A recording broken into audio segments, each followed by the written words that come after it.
Un fraternal saludo a todos los oyentes de la radio. El programa que a continuación escucharás, Cápsulas de Misericordia, es realizado por el Padre Roberto Mena de los Siervos Misioneros de la Santísima Trinidad y actual director general de la Red de Radios Católicas de Latinoamérica y el Caribe. Desde Silver Spring, Maryland, y Rafael Aníbal Cortés, psicólogo, consagrado en un ministerio de restauración familiar desde Bogotá, Colombia. Te damos la bienvenida a nuestra emisión y gracias por escucharnos.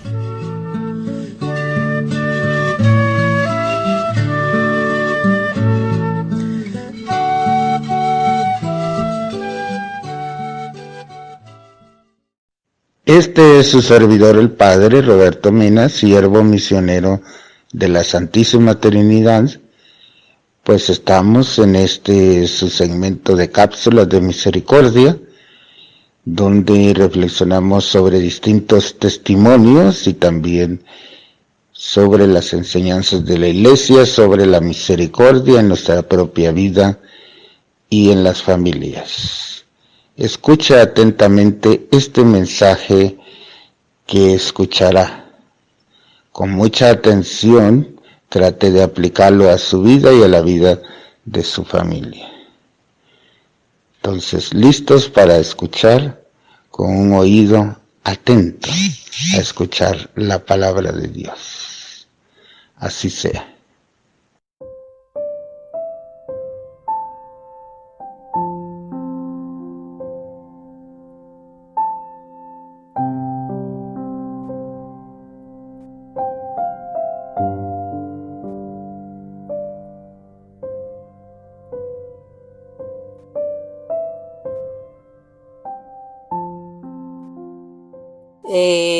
La semana pasada vimos un tema que se llama el verdadero Hijo de Dios y mirábamos unos características especiales de lo que es el verdadero Hijo de Dios. Curiosamente, haciendo oración, el Señor me daba como cómo llegar a ser ese verdadero Hijo de Dios. Entonces, para iniciar el día de hoy y que nos rinda nuestro tiempo, vamos a presentarnos al Señor en oración para que sea Él el que hable. En el nombre del Padre, del Hijo y del Espíritu Santo. Amén. Padre eterno, hoy te doy gracias, misericordioso Dios, por este momento. Gracias por convocarnos, Señor misericordioso, a esta reunión contigo. Gracias por lo que tú nos vas a decir el día de hoy, porque tu palabra es viva, es eficaz, más cortante que espada de doble filo, que penetra hasta lo profundo del corazón. Tú disciernes en lo que hay en nuestros pensamientos, Señor. Tú separas el espíritu del alma, Señor. Y nos permites, Padre Santo, a través de tu palabra, realmente poder ser transformados. A través de tu palabra tú realizas una cirugía de corazón abierto. Gracias te damos, Padre eterno. Gracias, misericordioso Dios, por ello. Tú eres maravilloso. Tú eres maravilloso, Padre eterno. Gracias por ello. Gracias, Padre Santo, por lo que tú estás haciendo con nuestra familia. Es posible que tengamos dificultades, Señor. Es posible que en este momento vengamos ante ti cargados y cansados, Señor. Es posible, Señor, que tengamos los corre-corres del día, las situaciones de salud, pérdidas importantes, Señor. Pero aquí estamos delante de ti, Señor, porque tú eres nuestro consuelo. Tú eres nuestro ayudador. Tú eres el que nos restaura, Señor. Venimos ante ti, Padre, porque queremos que tú nos enseñes para que podamos caminar en este mundo. Padre, tú eres el que todo lo ves, Señor. Nosotros no podemos ver todo, pero como tú lo ves, Señor, tú eres nuestros ojos y dependemos de ti, Señor. Que hoy podamos aprender a depender de ti, Padre, para que podamos caminar y esquivar las trampas que el enemigo pone a nuestro camino, Señor, para que no caigamos en esas trampas que nos llevan y nos quitan las bendiciones que tú nos das. Padre Santo, que podamos descansar en tu presencia. que podamos entregarte nuestras cargas, que podamos entregarte nuestra familia. Tú sabes en este momento que está sucediendo en cada corazón de los aquí representados, de los que están aquí escuchando este mensaje, Señor. Yo te pido, Padre Santo, que mientras ellos de verdad quieren estar como esa María, escuchando tu palabra y deleitándose contigo, Señor, que tú te encargues de sus asuntos, que te encargues de sus familias, de sus finanzas, de su trabajo, de la salud, Señor. Padre Santo, solo en ti podemos encontrar respuestas. Y te damos gracias, Señor, porque tú eres nuestra esperanza.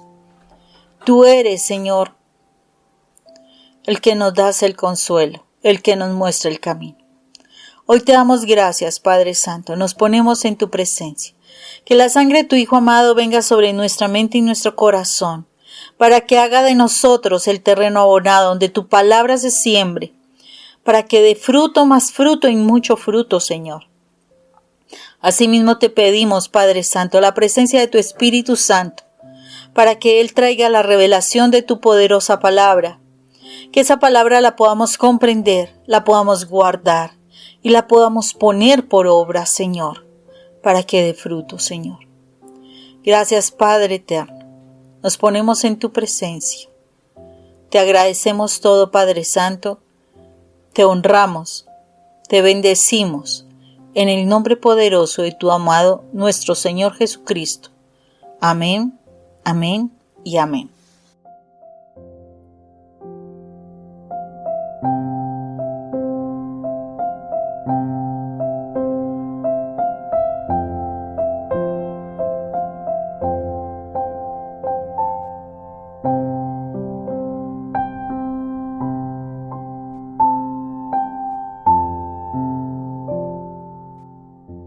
Como les decía, este es un tema espectacular, un tema maravilloso que, bueno, es una continuación de alguna manera del tema que vimos la semana pasada.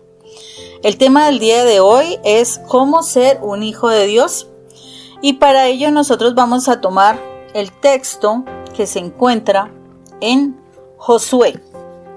Vamos al Josué, que es de los primeros libros de la Biblia, ¿sí? Y vamos a encontrarnos en el capítulo 4 de Josué, versículos del 1 al 9. Y dice lo siguiente. Después que todos terminaron de cruzar el Jordán, el Señor le dijo a Josué: escoge 12 hombres del pueblo, cada uno de cada tribu, y diles que saquen 12 piedras de en medio del río, del lugar donde se están parados los sacerdotes, y que las lleven y las pongan en el lugar en que van a acampar esta noche. Entonces Josué llamó a los 12 hombres que había escogido y les dijo: entren hasta el centro del Jordán, delante del cofre del Señor, el Dios de ustedes, y cada uno de ustedes échese allí una piedra al hombro, una piedra por cada tribu de Israel, para que sean 12 en total. Ellas les servirán como prueba para que en el futuro, cuando sus hijos les pregunten qué significan estas piedras, ustedes les contesten: cuando el cofre del pacto del Señor pasó el Jordán, el agua del río se dividió en 2 partes delante del cofre. Estas piedras sirven para que los israelitas recuerden siempre lo que pasó allí. Ellos hicieron lo que Josué les mandó. Tomaron 12 piedras del Jordán, una por cada tribu de Israel, y las llevaron hasta el campamento, y allí las colocaron tal como el Señor le había dicho a Josué. Además, Josué colocó otras 12 piedras en el lugar del río donde separaron los sacerdotes que llevaban el cofre del pacto. Estas piedras están allí todavía. Palabra de Dios, te alabamos, Señor. Bueno, ¿cómo ser un verdadero hijo de Dios? Y cuando yo estudiaba este texto, quedé sorprendida porque pues me llamó la atención averiguar, bueno, cuál es el significado del Jordán. y Jordán es el que baja. Jordán es el que lentamente va hacia abajo. ¿Y por qué dice va hacia abajo? Resulta que el Jordán tiene la particularidad de que su inicio es en una altura, ¿sí? Es alto, como a 500 algo metros o algo así, no sé. Y bueno, no conozco la región, yo creo que algunos que de pronto sí han tenido la posibilidad de ir a él ya tendrán algo de conocimiento, y va a descender y dicen que es profundo el Jordán. Y en ese proceso, ¿sí? Yo miraba que el Jordán es como la vida de nosotros, ¿sí? La vida que inicia posiblemente desde el plano carnal. Cuando hay un plano carnal, hay un plano de altivez, un plano de orgullo, un plano de yo soy grande, yo puedo, yo, mejor dicho, ¿sí? Y resulta que empieza uno allí como muy bien, muy ubicado, ¿sí? Y resulta que ese ubicado va pasando las situaciones, va viviendo situaciones, va experimentando problemas, adversidades y demás, hasta que llega un momento en que pues como que se ve uno disminuido, es la palabra, disminuido, se siente uno tan mal que necesita realmente uno entrar en esa humildad para reconocer a nuestro Padre Dios. Curiosamente, todos tenemos esa particularidad, o sea, pasamos situaciones de la vida, pasamos momentos difíciles, pasamos adversidades para nosotros llegar a reconocer la presencia de Dios. Solo en ese momento, cuando nosotros reconocemos que no somos nada y que sí hay un ser grande, nosotros podemos bajar la cabeza. Es eso, bajar la cabeza, humillarnos delante del Padre. De resto, si nosotros estamos en la postura de la altivez, de yo puedo, de yo soy, de yo sé, yo soy autosuficiente, yo no necesito, yo tengo el conocimiento, etc. Cuando estamos en esa postura, nosotros desafortunadamente muchas veces despreciamos a Dios, no hacemos caso de Dios, buscamos a Dios como el bombero que me viene y me auxilia, pero de verdad Dios no es principal en mi vida. Entonces, de acuerdo con eso, nos está mostrando que viene ese proceso del Jordán, ese río que va por partes, que hace remolinos, que hay unas partes más profundas, hay otras un poco no tanto profundas, hace curvas, bueno, en fin. Esa es la vida de nosotros. Y cuando uno va bajando, da la particularidad de que en el relato, ¿sí? En el relato dice que ellos debían pasar el Jordán. Pasar el Jordán significaba poder llegar a la tierra prometida, ¿sí? Pero pasar el Jordán de esta tribu de Israel, del pueblo de Israel, significaba lavarse, limpiarse, o sea, mojarse, para que pudieran realmente llegar a esa tierra prometida. Lo particular de este proceso fue que primero debía estar la presencia de Dios, y cuando entra la presencia de Dios y se queda en el centro del río, el río se divide en dos. Y por esa situación pueden pasar, ¿sí? Pueden pasar. Cuando yo miro esta imagen, yo miro que cuando Dios realmente entra en nuestra vida, cuando realmente Dios toma el centro de nuestra vida, es lo principal de nuestra vida, es el núcleo de nuestra vida se divide en dos, se separa y queda lo que es el antes de la presencia de Dios y queda el después de la presencia de Dios. Y queda uno asombrado porque de verdad delante de la presencia de Dios es una cantidad de situaciones que uno vive, que uno experimenta, y está el después de Dios, que es realmente un nuevo nacimiento, una nueva forma de vivir, y se pueden conquistar cosas. ¿Qué fue lo particular de esta situación? Resulta que Josué tiene el mensaje de que cada uno, ¿sí?, de los representantes de las tribus de Israel debían tomar una piedra del centro donde estaban parados los sacerdotes que sostenían el arca de la alianza, ¿sí?, el arca del pacto. Y ellos estaban parados, o sea, los sacerdotes, de acuerdo con eso, estaban parados en rocas. Esas rocas ellos debían tomarlas para poder pasarlas a donde iban a estar en esa noche, en el momento de la oscuridad. Pero si nosotros nos damos cuenta que la roca es nuestro Señor Jesucristo, porque dice, Él es la roca. O sea, muchas veces hablan de que Él es la roca en la cual tropezaron, ¿sí?, estas personas importantes de la iglesia.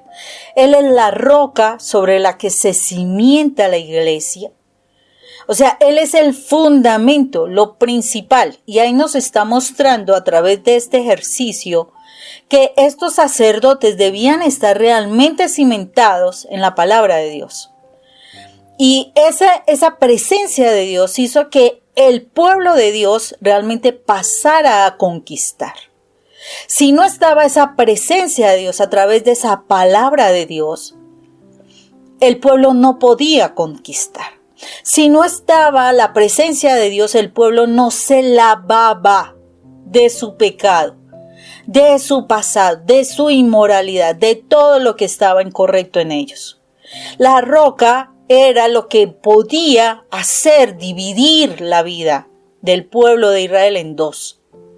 Es el que hace dividir la vida de nosotros en dos.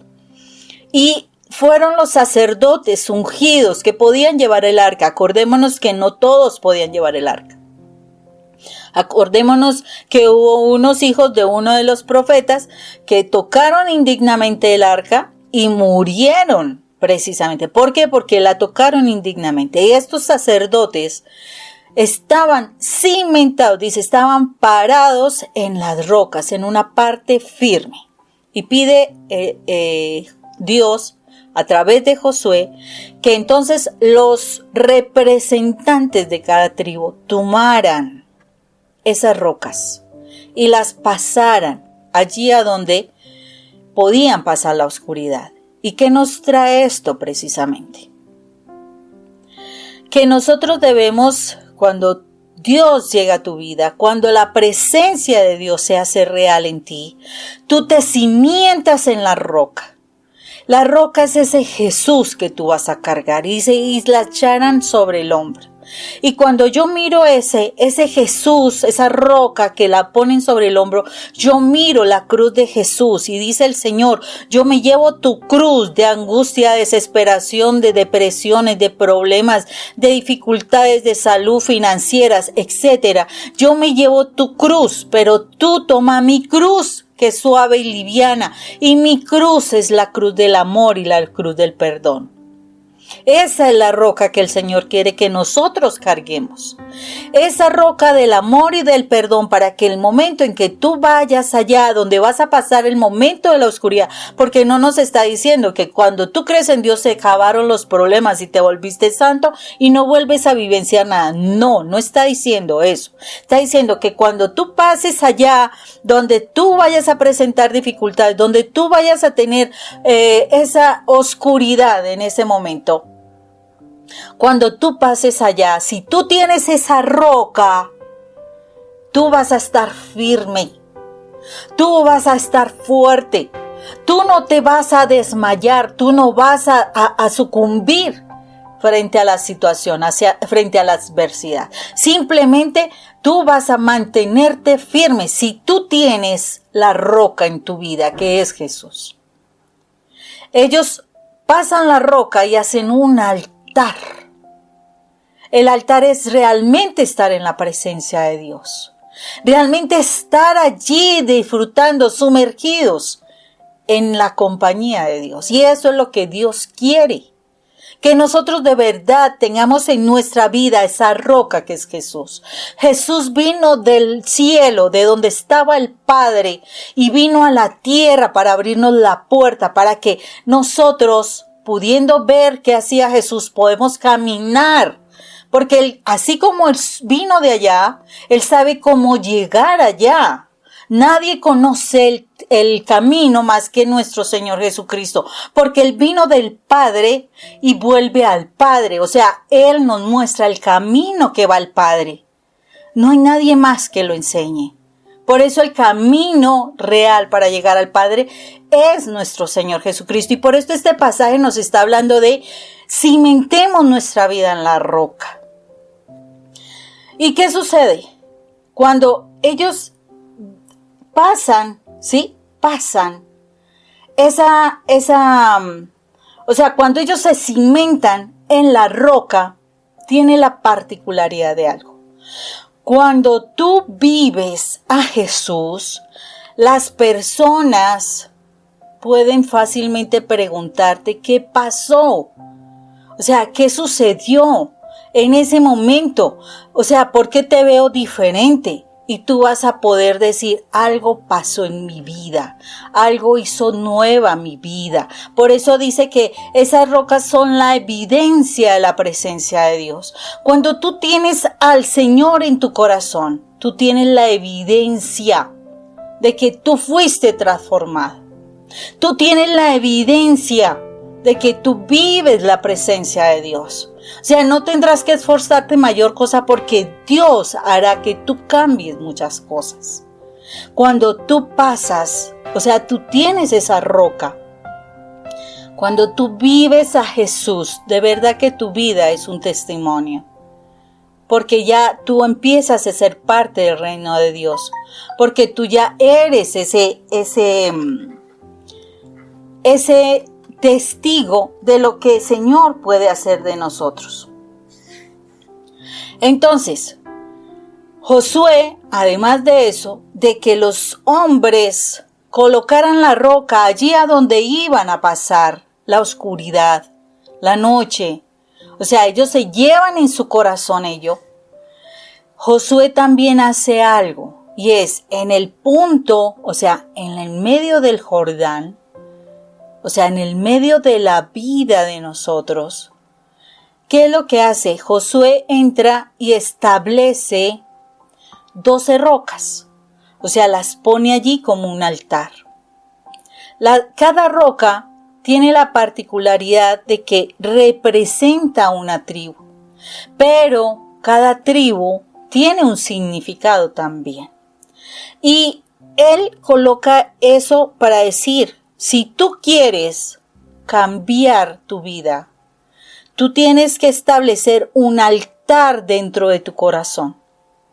Un altar firme, un altar donde esté Dios dentro de ti, para que tu vida sea un antes de Jesús y sea un después de Jesús. Antes de Jesús, de que Jesús llegara a nuestra tierra, había una forma de vivir, había una visión de Dios como el Dios lejano, el Dios castigador, el Dios de las normas, el Dios de muchas cosas de juicio. Pero cuando llega Jesús a la tierra, se divide la historia en dos. Por eso está el Antiguo Testamento y el Nuevo Testamento. Y cuando Jesús llega a la tierra, viene la otra visión, que Dios no es ese Dios castigador, lejano, que enjuicia, que solo es mandamiento, sino el Dios que es papá, el Dios que ama, el Dios que quiere tenerte junto a Él. Pero lo que espera es que tú te decidas por querer ser hijo de Dios. Para querer ser hijo de Dios, tienes tú que pasar un proceso donde estableces, afianzas a ese Jesús en tu corazón, estableces el fundamento para que tú puedas ser hijo de Dios. Porque el Señor nos muestra el camino y yo tengo que decidir si lo voy a recorrer. Por eso es que la Biblia, mire lo particular. Si nosotros empezamos a estudiar la Biblia, cada roca, o sea, cada piedra, es una piedra preciosa que representa una tribu de Israel.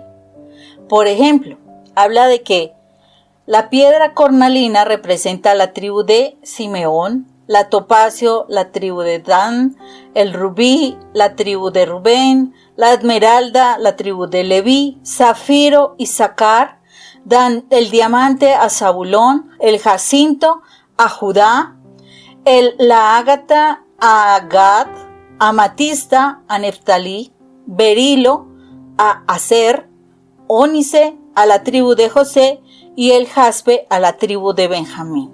Tengamos presente que José tuvo otros hijos, pero las otras fueron hijas mujeres. En la tribu de los judíos, la importancia lo tienen los hombres, la bendición la tienen los hombres. Por eso se tendrían presentes, son los 12 hijos varones que tuvo Israel. Entonces, pero la particularidad de estas piedras y la relación, la representación de la tribu, tiene un sentido. ¿Por qué? Resulta que los sacerdotes, ellos tenían un pectoral, un efod del vestido, un pectoral. En ese pectoral se colocaba cada piedra de esta, ¿sí? Cada piedra se colocaba. Y al colocarse cada piedra, pues ellas llevaban un orden. Es curioso porque esa era otra situación que yo observaba. O sea, uno tiene los hijos. Cuando uno está de verdad en la presencia de Dios, el Señor le inspira a uno los nombres de los hijos. En este caso, Israel pues iba de acuerdo a los hijos que iban naciendo, él iba colocando un nombre a esos hijos como con un sentido. Pero él no sabía que posteriormente cada tribu, ¿sí?, ella tenía un significado, el cual al ser colocado en el efod, hacía que tuvieran un significado mayor en el plano espiritual. Veamos una cuestión. Benjamín, que es el menor, representa la tristeza que se da por arrepentimiento. Rubén es su significado del nombre, significa que es el que vigila, el que vela, el que está en oración para no caer en tentación. Simeón habla de esa oración que se hace en conjunto, en grupo, todos unidos desde la oración. Gad habla de ese cuidado de la obra, de los preceptos, el cumplir los mandamientos, en fin, ¿sí? Dan habla de una justicia, de ser justos, de que no entremos a hacer cosas incorrectas, sino que de verdad nos dejemos guiar por los mandamientos de nuestro Señor. Aser nos habla del gozo que viene por estudiar la palabra de Dios, por llenarnos, alimentarnos de la palabra de Dios.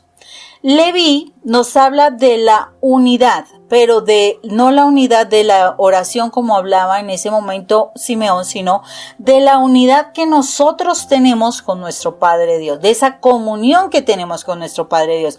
Por eso hay la oración de nuestro Señor Jesucristo en Juan capítulo 17, donde habla que ellos sean uno, como tú y yo somos uno. O sea, la búsqueda de nuestra unidad con nuestro Padre Dios, el que podamos rendir nuestra voluntad a nuestro Padre Dios y podamos ser uno con Él. Zabulón nos habla de la morada, o sea, el refugio. Dios es nuestro refugio, Dios es el castillo, Dios es donde nosotros nos podemos refugiar. ¿Qué significa? Cuando tú te unes a la iglesia, es tu refugio. O sea, cuando tú estás unido al grupo de la iglesia, ahí hay una fuerza espiritual, es tu refugio, y más si estamos en la presencia de Dios. Isaacar nos habla de la recompensa, o sea, cuando tú estás vinculado del Señor, hay una recompensa, hay un fruto, hay cosas que tú vas a hacer para agradar a Dios desde tu comportamiento. Neftalí nos habla de esa lucha, O sea, ¿qué significa ese tiempo de no estar ocioso, de seguir trabajando para conquistar el plano espiritual, para que de verdad nosotros no nos dejemos vencer? Porque acordémonos que el mal es como león rugiente mirando a quién devorar, o sea, todo el tiempo. Entonces, Neftalí no significa ese tiempo donde nosotros vamos a estar como alertas, resistiendo los ataques del enemigo para que no caigamos.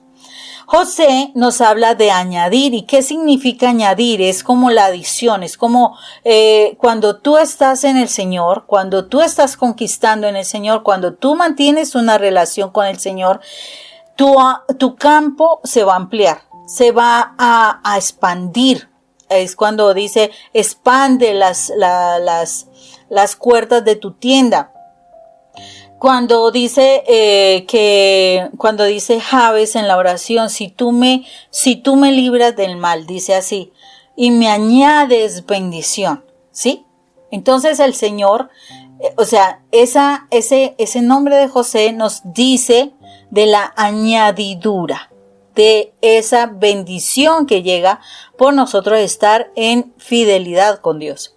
Y Judá nos habla de la alabanza.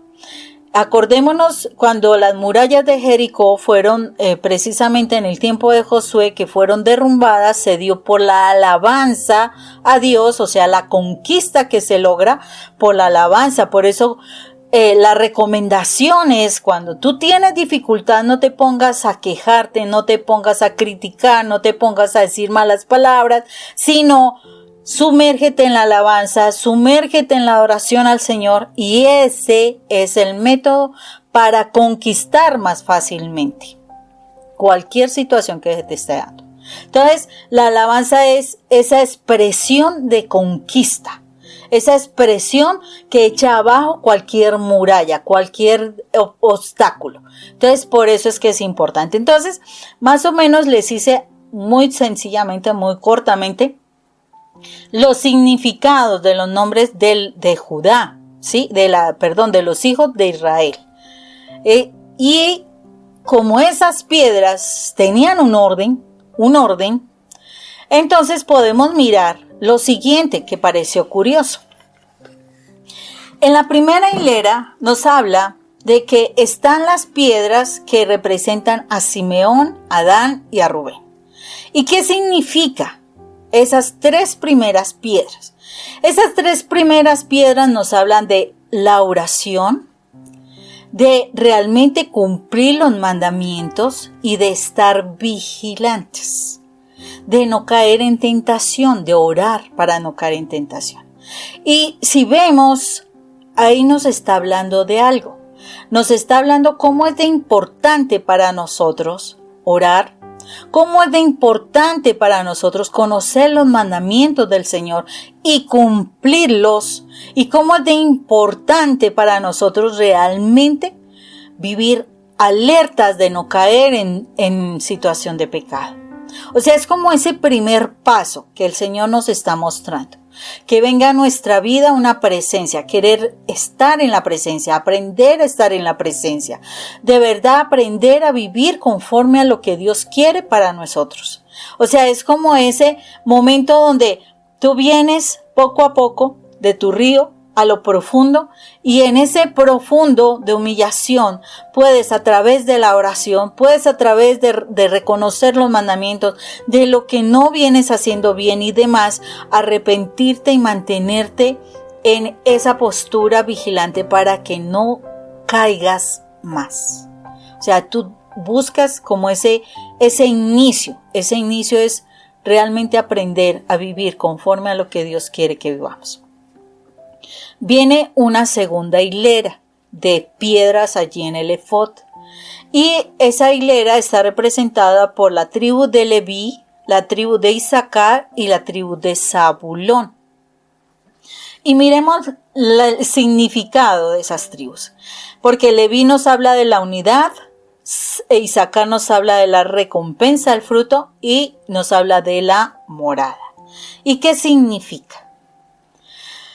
Significa que en la medida en que nosotros buscamos nuestra unidad en la iglesia, buscamos pertenecer a la iglesia, y la iglesia es realmente ser el cuerpo de nuestro Señor Jesucristo, porque Él es la cabeza y nosotros somos el cuerpo. Si nosotros buscamos esa unidad, habrá un fruto, habrá como una respuesta a esa unidad. Y fuera de eso, esa será nuestro refugio. La iglesia nos permite estar protegidos. La iglesia nos permite encontrar respuestas. Una verdadera iglesia. Porque es que ese es el problema. Nosotros vamos a la iglesia porque, bueno, ese día tengo que cumplirlo. Es una obra es un mandato de guardar. Entonces tengo que ir, pero no me disfruto el ir. Tengo que ir para dar imagen correcta, que no piensen que es que yo no creo en Dios. Tengo que ir por algo, pero no estamos yendo es porque yo amo ir. Yo amo estar en la presencia del Señor. Yo quiero ser parte de la iglesia de Dios. O sea, yo quiero ser del cuerpo de nuestro Señor Jesucristo. Quiero ser hermana de mis hermanos e hija de mi Padre. No lo veo así. Y ese es el problema. Si yo me uno a la iglesia en amor como Dios espera, de verdad, si yo tengo aquí en el corazón a nuestro Señor Jesucristo, yo voy a encontrar fruto de esa unidad con los demás. O sea, voy a encontrar respuestas a mis necesidades y fuera de eso voy a encontrar refugio. No voy a encontrar el sitio para ir a discutir, a pelear, es que no me gusta esa hermanita, es que no me gusta aquel coordinador, es que el padrecito no me gusta, entonces yo me voy a ir a buscar otra parte, etcétera, etcétera. No. Eso nos está diciendo que nosotros debemos buscar la unidad. Si nosotros la traemos a la familia, miremos la situación.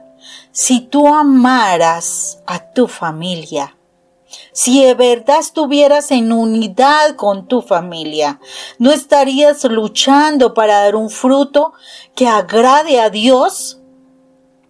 ¿No estarías en esa tónica de verdad de amar a tu familia y ver frutos de amor en tu familia en cuanto a salir adelante, en sentirse apoyados, en tener los mejores principios y demás? ¿No sería tu familia el refugio? Entonces, si no estás haciendo eso, por eso es que buscas otra parte.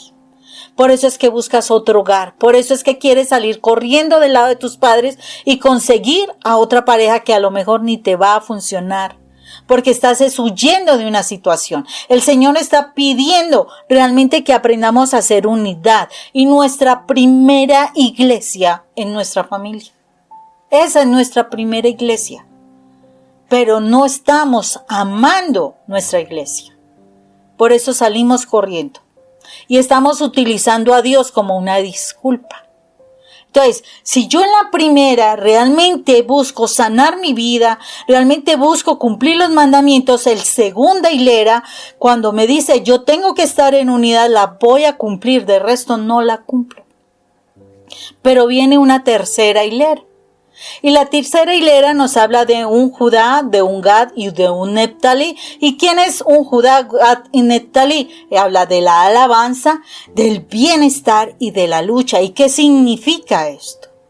Lo que significa es que cuando tú estás bien en tu corazón, cuando tú estás bien en la unidad con tus seres amados, pues es lógico, cuando estás viviendo esto, tú vas a estar en alabanza, tú vas a estar en conquista, tú vas a estar derribando muchas situaciones y entonces estarás cuidando la obra, estarás cuidando tu corazón, estarás cuidando tu iglesia, estarás cuidando tu familia. Estarás velando porque todo funcione bien. ¿Y qué significa esto? Que estarás en la lucha. ¿Y qué es esa lucha? Precisamente aprender a aplicar todas las armas del Espíritu Santo que Dios nos da a través de su presencia. Porque si el Señor nos está diciendo que nuestro Señor Jesucristo es la roca, quiere decir que el Señor nos da elementos para que nosotros podamos vencer y alcanzar las bendiciones. Porque Dios sabe que hay alguien en este mundo que nos quiere hacer daño. Y te aseguro que si uno viene un ladrón y entonces uno le dice, ay no, por favor, no me vaya a robar, no. No, si uno puede se defiende, si uno puede, uno tiene un arma, pero este arma es espiritual. Y eso es lo que el Señor quiere, pero tú tienes que estar en esa postura donde tu corazón está bien, donde tú estás unido a tu familia y donde ya sintiéndote que eres parte de, tú vas a batallar, pero vas a batallar con las armas que Dios te da. La alabanza es una batalla. Estar pendiente de todo, estar vigilante de que las cosas se cumplan en tu casa, no permitir que el mal entre con sus tentaciones y descuidarte de tu familia para que tus hijos hagan lo que sea. No, hay unos principios, estarás cuidando de que esos principios se cumplan y estarás en la lucha, estarás pendiente de que no vengan ideas extrañas a lo que tú estás enseñando, los principios de Dios, a hacer daño en tu casa. Eso lo harás. Entonces uno va entendiendo que el Señor va haciendo un proceso y que esas 12 tribus tenían una razón de ser. Y que ese altar que se significan a través de esas 12 tribus significa que tú cuando haces esa pasada por el Jordán y está la presencia de Dios en tu vida, este proceso se da en tu vida. Este proceso. Y puedes llegar fácilmente a la cuarta hilera. A la cuarta hilera que nos habla de Aser, de José y de Benjamín. ¿Y qué nos habla Aser, José y Benjamín? Aser nos habla del gozo. O sea, te vas a alegrar. Te vas a gozar alimentándote con la palabra de Dios. Te vas a gozar estando en la presencia de Dios. Te sentirás muy feliz de estar con el Señor. Pero además de eso, como estarás tan contento, como dice Deuteronomio 28, si tú cumples los mandamientos, las bendiciones te alcanzarán, ni siquiera tú vas a perseguir bendiciones. Las bendiciones vienen a ti, porque esa es la añadidura, vendrá a ti. Por eso dice, ensancha las cuerdas de tu tienda. ¿Por qué? Porque el Señor te va a traer personas que querrán aprender a ti. Va a traer bendiciones en tu trabajo, en tu salud, en tantas cosas. Van a venir a ti esas bendiciones. ¿Por qué? Porque te gozas de la presencia del Señor. Y porque con facilidad estarás entrando a ese arrepentimiento donde tú percibes alguna pequeña cosa que le desagrade a Dios e inmediatamente tú estarás en esa actitud de humildad para estar en pureza perfecta, constantemente, en humildad, en entrega, en morir a ti para que cada día se mejore más esa relación. O sea, viene de un menos a un más. Ese altar de Dios, esas piedras preciosas, vienen de un menos más, un menos donde arrancas desde tu individualidad, donde pasas a una unidad, una familia, una iglesia, donde pasas a mantenerte en conquista, en lucha, en no dejarte quitar lo que ya has mantenido y a raíz de eso viene una bendición. El Señor es claro si nosotros estudiamos la palabra, el Señor nos muestra qué tenemos que hacer. ¿Cuál es el proceso que debemos hacer? ¿Qué debemos quitar? Por eso es que la Biblia es un manual de vida. Nos enseña a ser hijos de Dios. Por eso es que Él es la palabra viva. O sea, haz de cuenta, estás tocando a Jesús a través de la palabra de Dios. Estás tocándolo. Estás escuchándolo. Él te viene a enseñar. Por eso es que es un manual de vida. Para que tú aprendas a ser un hijo de Dios. Cuando tú haces eso, el Señor se agrada.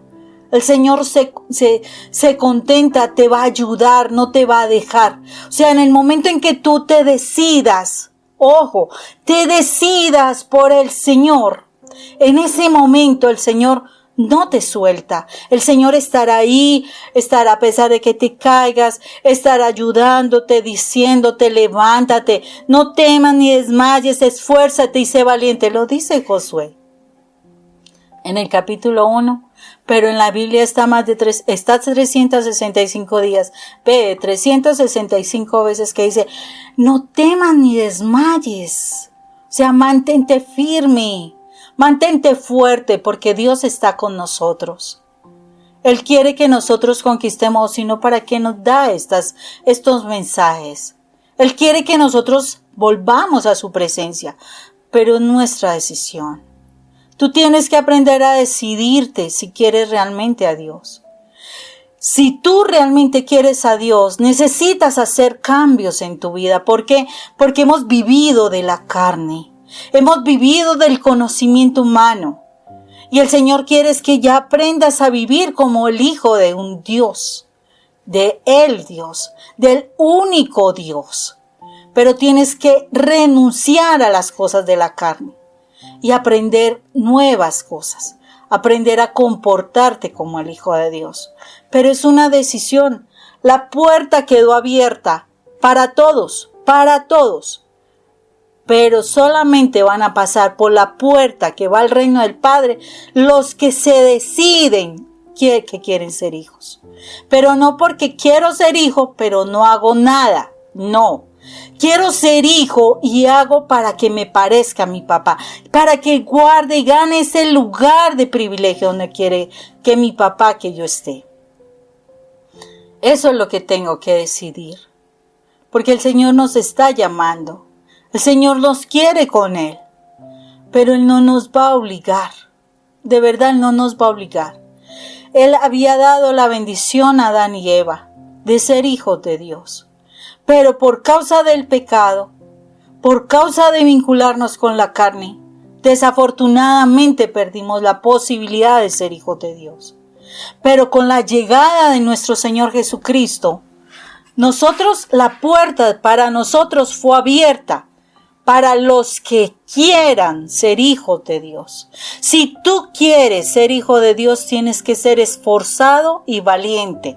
No debes temer, no debes desmayar, debes mantenerte firme para alcanzar esa bendición de ser hijo. Y no tienes que apegarte a las personas, porque eso no te permite llegar a ser hijo de Dios. Todos estamos en la misma condición. Pero si tú crees que pegarte a una persona, a tu esposo, a tus hijos, te va a llevar a ser hijo de Dios, estás equivocado.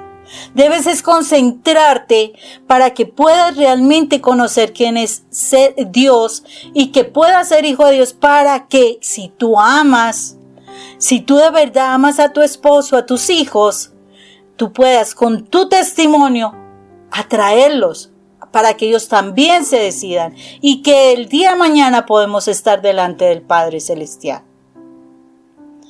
Dios nos creó a todos para alabar a Dios, a todos y a toda la naturaleza.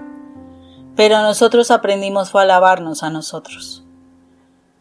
Ya no más, no nos alabemos tanto nosotros. Aprendamos a alabar al que sí nos puede salvar de esto, al que puede cambiar de nosotros tantas cosas. Entonces, es el momento de que si tú quieres realmente ser hijo de Dios, que tú te decidas.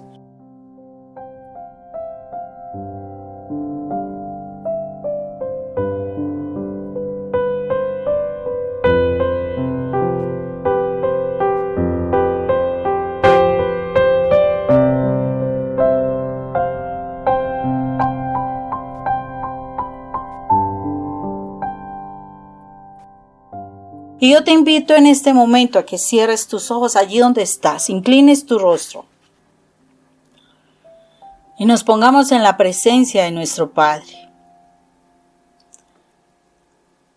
Dile desde tu corazón, allí donde estás, si de verdad quieres ser el Hijo de Dios.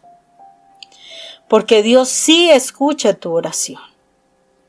Dile si tú quieres ser el Hijo de Dios y que necesitas de su ayuda para poder quitar de tu vida todo lo que ha sido del mundo y que te ha distraído y no te ha permitido llegar a su presencia. Dile a Papá Dios, Padre, aquí estoy hoy delante de tu presencia y también de la presencia de tu poderosísimo Hijo, que vino desde tu presencia hasta tierra para mostrarnos de vuelta el camino que nos lleva a ti, Señor. Sé que mucho tiempo he estado en el mundo, Señor. Sé que he hecho muchas cosas que a ti te desagradan, Padre. Pero yo me quiero hoy decidir, Señor, porque sí quiero ser tu hijo. Quiero poder, cuando de esta tierra, ir a donde tú te encuentras, estar en tu reino, Padre. Yo hoy me arrepiento, Señor. Me arrepiento por toda la vida que he llevado. Me arrepiento de todo mi pecado, Señor. Me arrepiento del daño que le he generado a mis seres queridos y a otros que ni conozco, Señor. Me arrepiento, Padre Santo, de haber destruido mi vida con tantas decisiones incorrectas. Me arrepiento porque en momentos importantes de mi vida no te tuve presente y solo busqué de ti en el momento en que yo tenía una necesidad. Perdóname por haber pensado en ti de una manera utilitaria, Señor. Hoy me arrepiento, Padre Santo.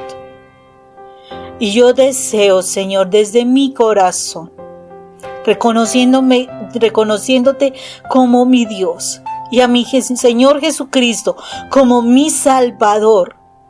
Yo te pido, Padre, por tu inmensa bondad, que tú vengas a mi vida, como lo dice Apocalipsis, que tú estás tocando a la puerta de mi corazón. Y si yo abro la puerta y te invito a entrar, tú vas a entrar y vas a cenar conmigo, en mi casa, en mi corazón. Señor, yo hoy quiero abrir la puerta de mi corazón para que tú entres a mi vida, para que tú tomes el control de lo que yo soy, para que tú me muestres, Señor, todo aquello de lo cual yo debo arrepentirme y debo renunciar para poder aprender a ser hijo tuyo, Señor. Yo necesito, Señor, que tú tomes las riendas de mi vida y me muestres el camino que me lleva a ti, papá. Padre Santo, me avergüenzo. Me avergüenzo porque creía que hacía las cosas muy bien, pero ahora soy consciente de que no lo estoy haciendo tan bien, porque tú no estabas presente en mí. Hoy, Padre Santo, entra en mi corazón. Perdona todo lo que hay allí, porque es feo, es inmundo. Perdóname la inmoralidad. Perdóname, Señor, el juzgamiento, el chisme. Perdóname, Señor, el resentimiento. Perdóname la depresión. Perdóname la soledad. Perdóname el vacío de mi corazón. Perdóname las ansiedades y angustias. Perdóname todo lo que he guardado que no ha sido lo correcto en mi corazón. Perdóname porque te estoy mostrando mi corazón y no es muy hermoso, Padre. Te pido me ayudes, Señor. Señor Jesús, tú que derramaste tu sangre por mí, tú que derramaste la sangre, no te quedaste con ninguna gota de sangre en ti.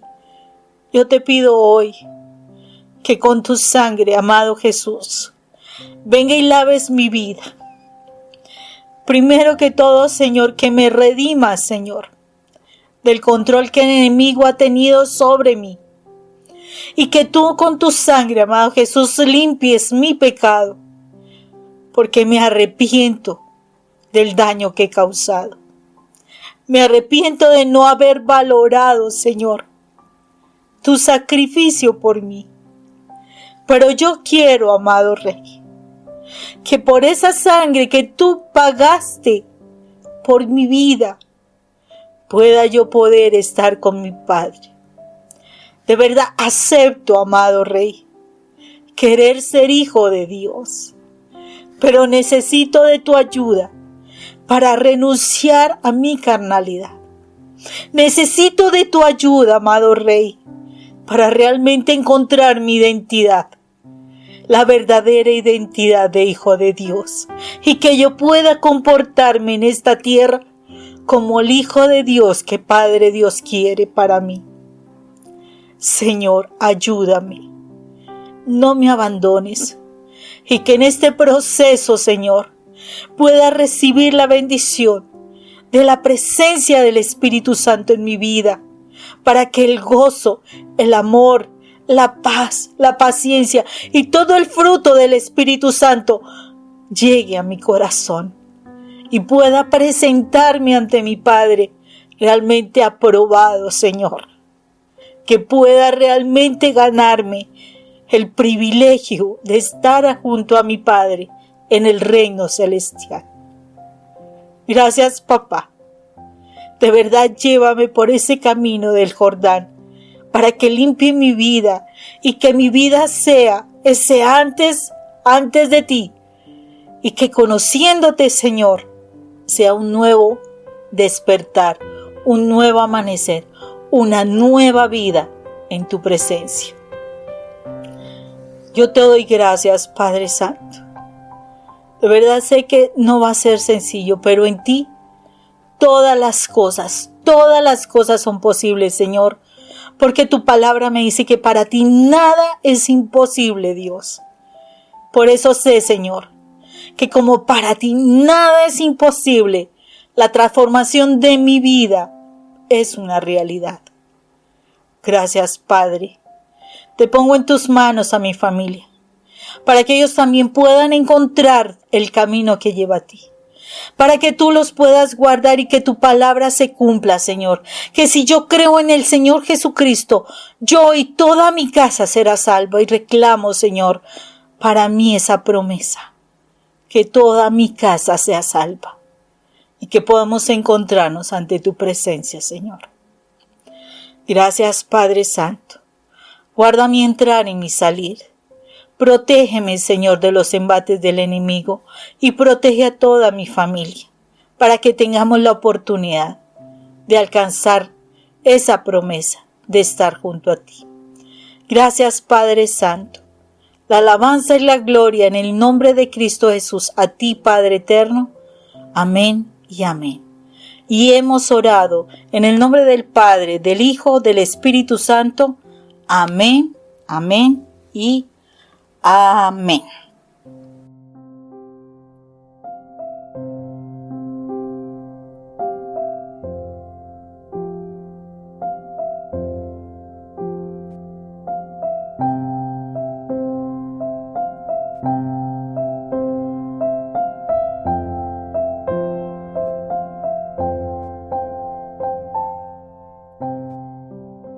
Pues es una bendición siempre continuar con este programa sobre cápsulas de misericordia, y entonces ahora al concluir este programa podemos bendecir a Dios porque tenemos el Papa de la Misericordia, que es nuestro querido Papa Francisco, y hoy le pedimos que nosotros siempre sigamos orando por él como él ora por nosotros. Y pues al concluir este programa yo le pido a Dios que todos seamos misericordiosos, que todos los testimonios y pláticas que traemos en este programa es para hacernos crecer en nuestra fe como católicos. Entonces, ustedes nos pueden encontrar en las redes sociales. En el Facebook nos encuentra como Cápsulas de Misericordia, y pues ustedes también pueden estar atentos a lo que la red de radios católicas de América Latina y del Caribe produce también, que es parte de este esfuerzo de Cápsulas de Misericordia. Entonces nos pueden buscar en el YouTube también a mi nombre de Roberto Mena, y también como Cápsulas de Misericordia, y ahí van a ir encontrando estos distintos programas. Así que no se pierda la próxima edición del programa, siempre esté en sintonía con nosotros y va a seguir aprendiendo de nuestra fe. Y que nos bendiga el Padre, el Hijo y el Espíritu Santo. Amén.